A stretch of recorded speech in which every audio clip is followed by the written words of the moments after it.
Well, good evening once again from our NBC News headquarters here in New York. Day 1085 of the Trump administration and 299 days until the presidential election. Donald Trump is making a new case for ordering the killing that brought the U.S. to the brink of a wider conflict with Iran. This morning in the Roosevelt Room, Trump defended the drone strike that dispatched the Iranian commander 1 week ago now, and he continued to make his case tonight at his first rally of this 2020 election year in the critical state of Ohio. We caught a total monster, and we took him out, and that should have happened a long time ago. We did it because they were looking to blow up our embassy, and he had more than that particular embassy in mind. And he was looking very seriously at our embassies, and not just the embassy in Baghdad. He loved planting the roadside bomb, so now he's gone. Up until now, all this administration had said is that Soleimani was planning imminent attacks on Americans and U.S. interests in the Middle East. There was also the explanation top Trump officials gave Congress at that classified briefing yesterday. Democrats came out highly critical, and indeed, so did some Republicans. Late this afternoon, the House passed a war powers resolution that forces Trump to go to Congress for authorization before taking any future military action against Iran. The vote was 224 to 194, mostly along party lines.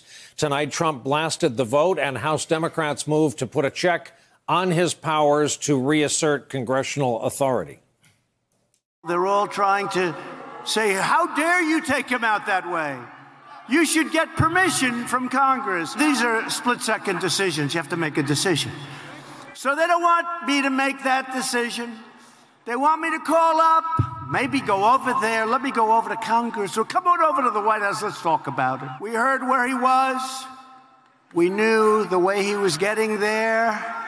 And we had to make a decision. We didn't have time to call up Nancy, who was not operating with a full deck. Can you imagine calling crooked Adam Schiff? They want us to tell them so that they can leak it to their friends in the corrupt media. As for the public, a new USA Today Ipsos poll shows a majority of the public, 55%, think the strike on Soleimani made the U.S. less safe. Less than a quarter say the U.S. is safer as a result.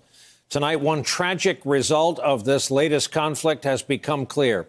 It appears Iranian missiles shot down a commercial jetliner just after takeoff on the very same night as that missile attack. We'll have more on that a bit later on in our broadcast. Meanwhile, Trump is trying to manage the fallout from all of this as he watches Mitch McConnell fight his battles on impeachment. NBC News reporting the two met yesterday at the White House to talk about it. Today, McConnell issued this new warning to Pelosi, who has yet to transmit those articles of impeachment over to the Senate. If the Speaker continues to refuse to take her own accusations to trial, the Senate will move forward next week with the business of our people. We will operate on the assumption that House Democrats are too embarrassed to ever move forward. It appears that everything will have to wait for Congress to come back from yet another three-day weekend recess. Pelosi, who is featured on the cover of this week's Time magazine, responded to McConnell and made it clear she's not about to be pushed into making any moves. We are concerned that the senators will not be able to live up to the oath that they must take to have an impartial trial. So are you willing to hold on to the articles indefinitely? No, I'm not holding them indefinitely. I'll send them over when I'm ready.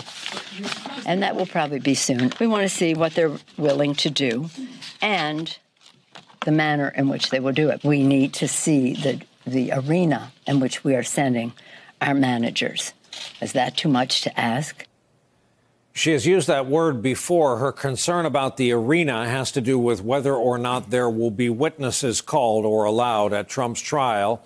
That's a matter McConnell wants to settle after things get underway.